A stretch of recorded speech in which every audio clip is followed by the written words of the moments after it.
back to my channel. If you're new here, my name is Aidhel Keigh and I do Christian praise and worship song covers and tutorials on ukulele. For today's video is a ukulele tutorial of the worship song Sukdulang Biyaya.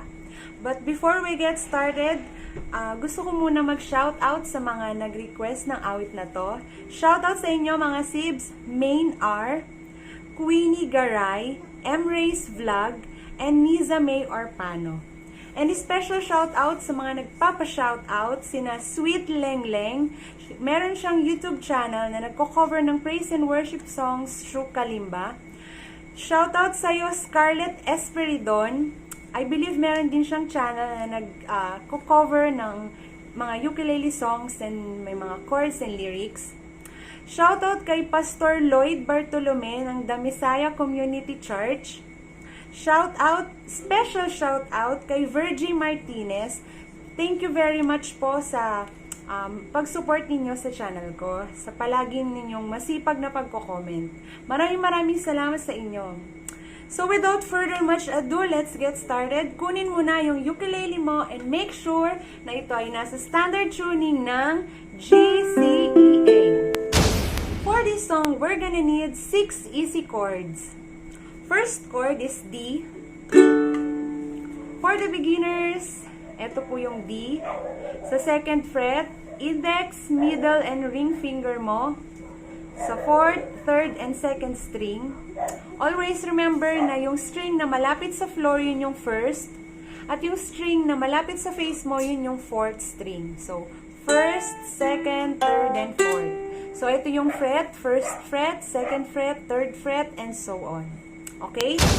Next chord is B minor. Ibabar mo yung second fret and then yung ring finger mo sa fourth string ng fourth fret. B minor. Next is G. Basic chord. Index mo sa third string ng second fret. Middle finger mo sa first string, second fret pa rin. Yung ring finger mo sa second string ng third fret. Next is A. Index sa third string, first fret. Middle finger sa fourth string ng second fret. A.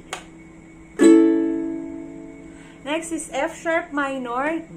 From A, huwag mo alisin sa A. Tumingin ka muna dito, look up. Yung ring finger mo sa second string ng second fret, idadagdag mo lang. Yan yung F sharp minor. Next is E minor. Yun yung parang stairs. Index mo sa first string ng second fret. Ipanghagdan mo na yan. Sunod-sunod na fret. Index, middle, and then finger. That is the E minor. And there you have it. All the chords na kailangan sa awit na ito. Bibigyan kita ng tatlong chord progression sa awit na to. Siyempre, una yung verse niya, which is katulad rin ng intro. So, take note mo na, yung intro at saka yung verse niya, iisa lang yung chord progression. By the way, ang gagamitin nating strumming pattern is yung down, down, up, up, up, down, up, down, up. Kung nanonood ka ng mga tutorial ko, madalas ito yung ginagamit natin. Down, down, up, up, up, down, up, down, up.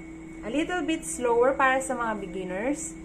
Down, down, up, up, up, down, up, down, up. Okay? So, balik tayo sa chord progression ng intro and then yung ating verse ng awit na to is yung D. So, down, down, up, up, up, down, up, down, up. And then B minor. Down, down, up, up, up, down, up, down, up. And then sa G, down, down, up, up, up, down, up, down, up. And then A, down, down, up, up, up, down, up, down, up. So, yun lang yung intro. And then after nun, balik ka na ulit sa D. So, yun na yung verse.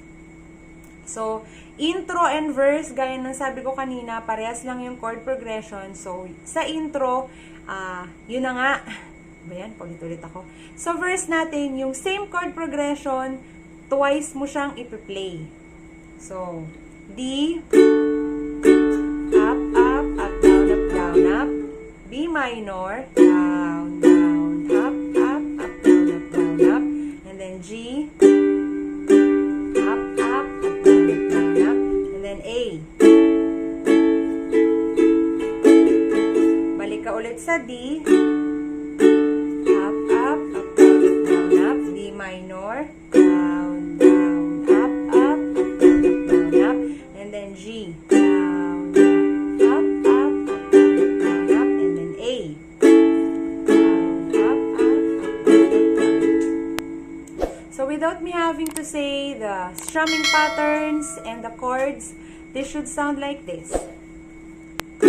Habang hindi karapat-dapat, pagukulan ng kapag, at wagas mong pasangkad.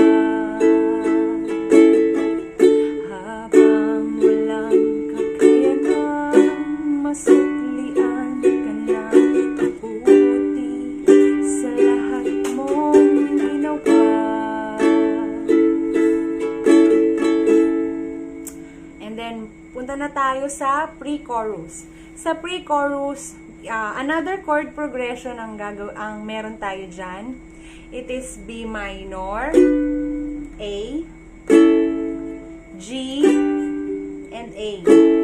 So, yung chord progression na yan, twice din yan. So, again, kung familiar ka na sa mga tutorial ko, pag nakakita ka ng bracket, alam mo na yan. Yung strumming pattern natin, hahatiin natin sa dalawang chord.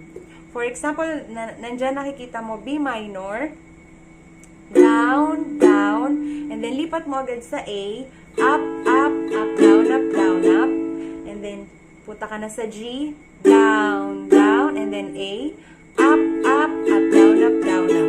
So, twice yan. So, balik ka ulit sa B minor, down, down, tapos A, up, up, up, down, up, down, up, and then G, down, down, and then A, up, up, up, down, up, down, up.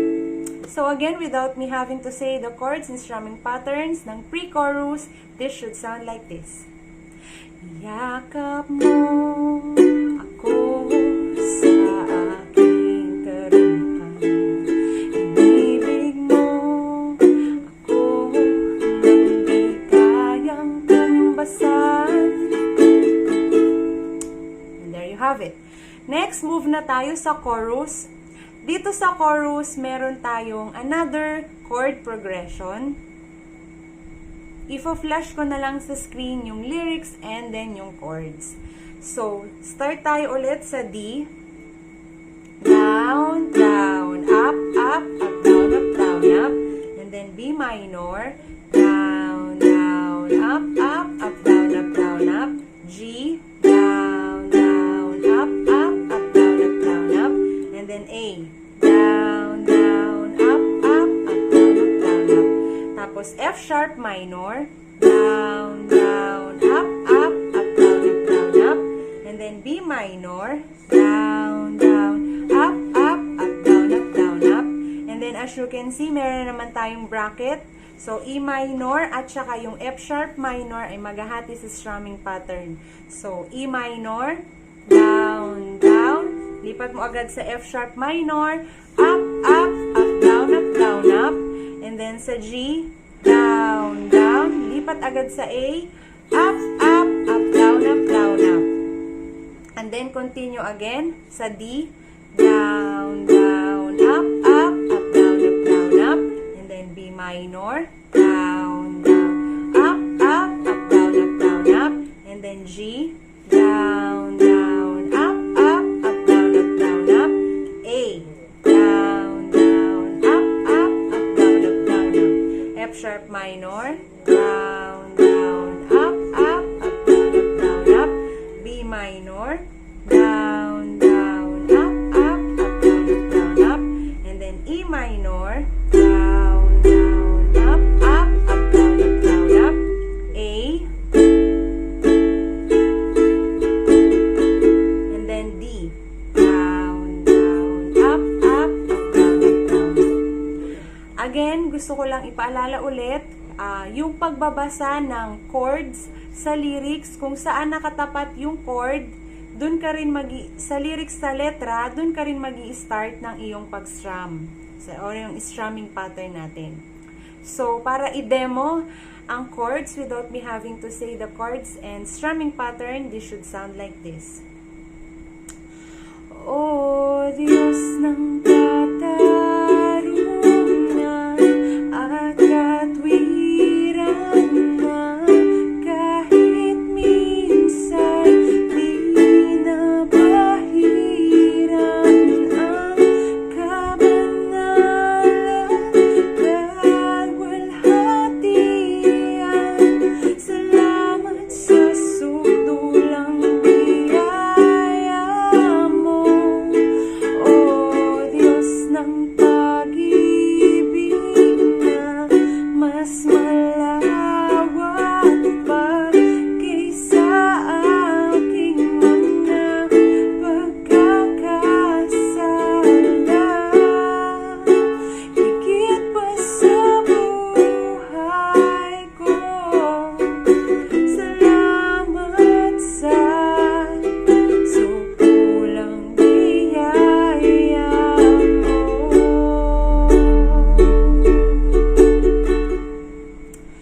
And then, babalik ka na lang ulit sa verse, continue with pre-chorus and chorus. So, gagawin mo ng interlude is yung intro din.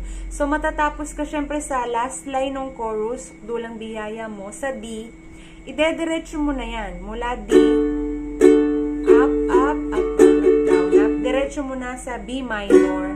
Katulad na yan ng intro. So, yun din yung interlude. G,